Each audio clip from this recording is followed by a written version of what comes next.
What's going on, people? My name is Jacob, and today I want to talk Infinite Warfare versus the Battlefield 1 trailer.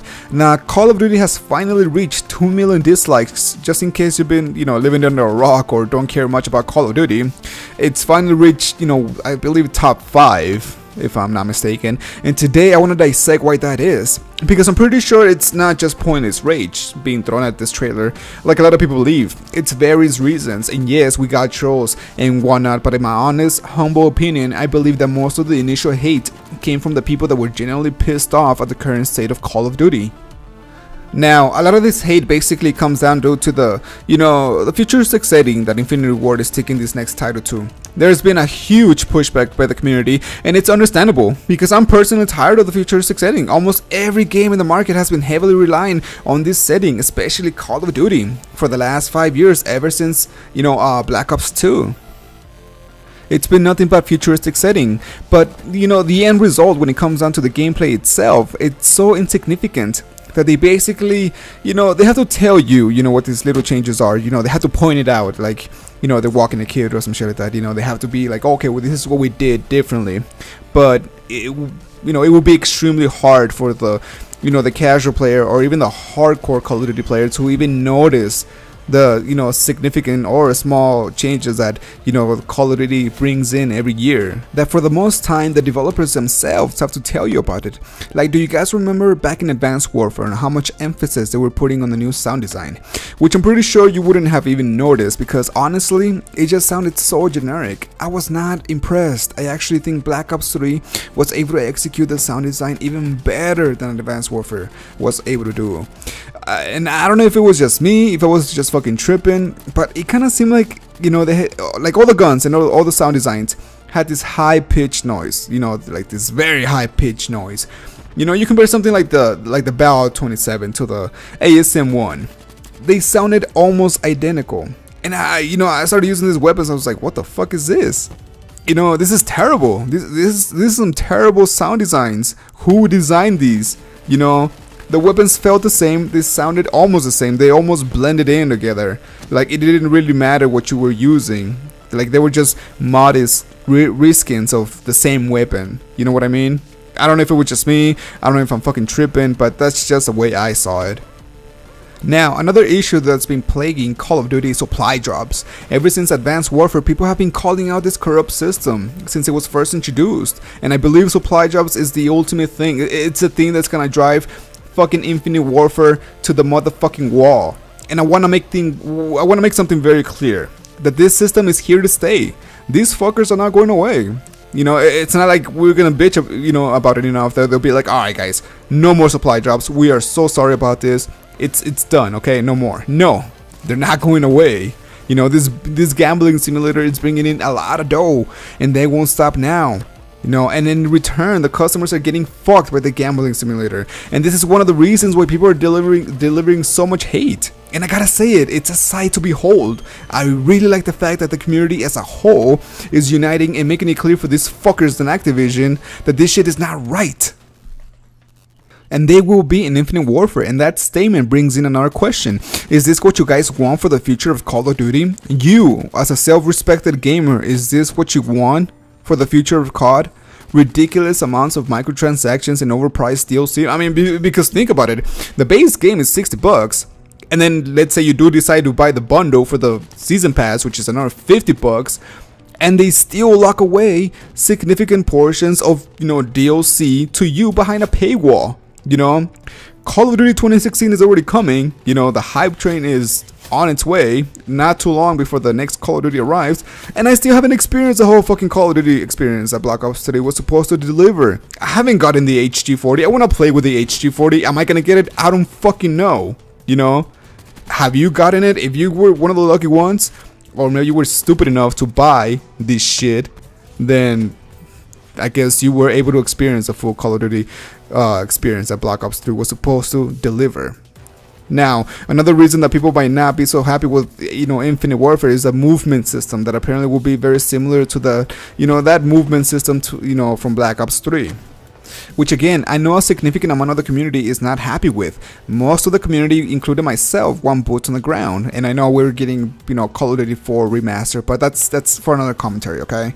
And the reason being is the lag. The lag has been infected Call of Duty ever since, MW2, when the original creators of Call of Duty left and went on to create Respawn Entertainment, where they started working on Titanfall. Because we all know, that Call of Duty cannot handle fast-paced movement like in Advanced Warfare. It was just terrible. And the developers need to understand that unless they take out that old-ass fucking engine, I'll back and shoot it twice, double tap that bitch, because that engine needs to die. Okay, they need to get rid of it and they need to upgrade. Unless they get a brand new engine and make significant improvements to the whole game, then maybe, just maybe, the Call of Duty experience will improve. Now, it's already too late for, Call of Duty 2016. They're still using the same ass, old ass fucking engine.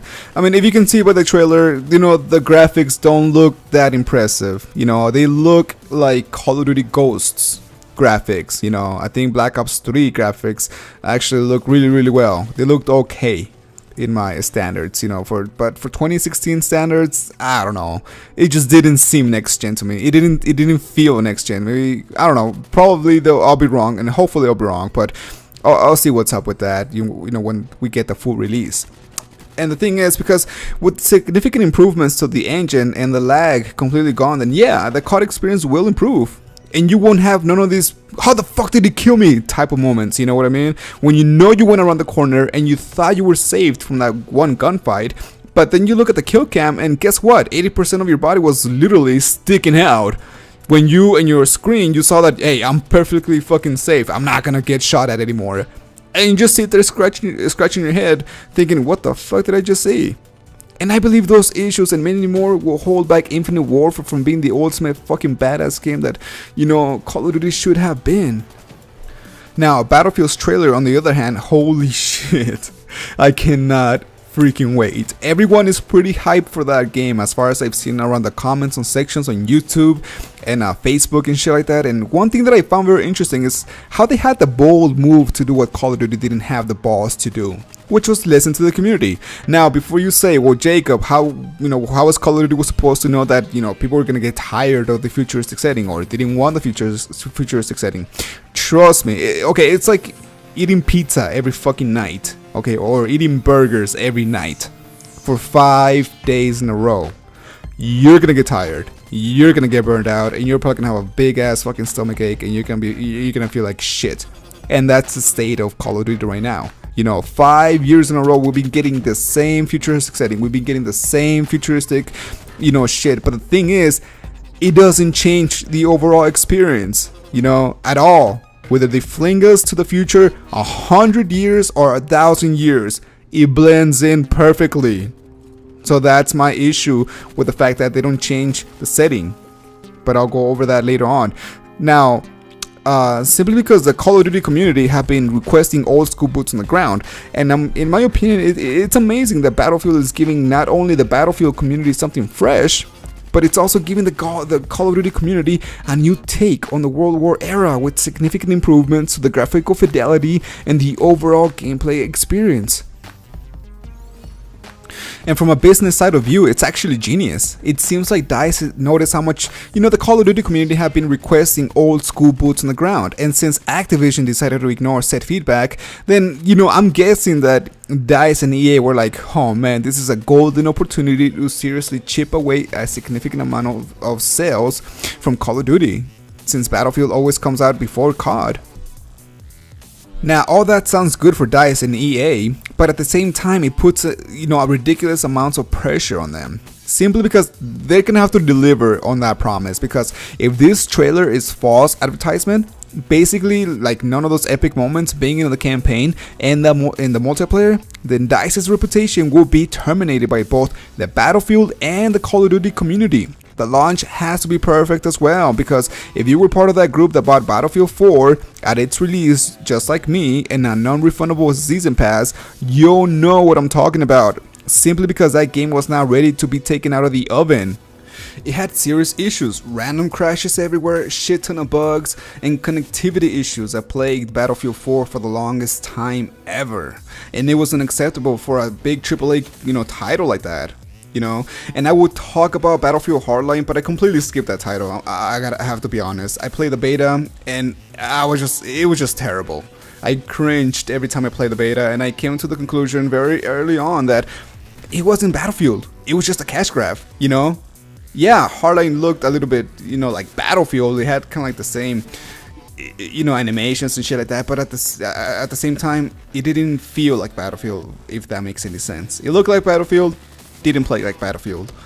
So in conclusion, it's gonna be a very interesting, year to see what, when these two Goliaths go head to head at, its release date. Who knows? Maybe Call of Duty might bring something extremely new to the scene that we haven't seen before. I'm still gonna buy both and play the shit out of it, and address the state in which they are released in. Because it's very important to address both titles, evenly. I'm a Call of Duty fanboy and I'm a Battlefield fanboy. Right now, Battlefield 1 is kind of winning me over, but Call of Duty 4 Remaster is, oh my god, so many fun memories with that shit. But we'll see what the future holds for us, for those two titles. But for now, please like and share the video. This is Jacob, logging off.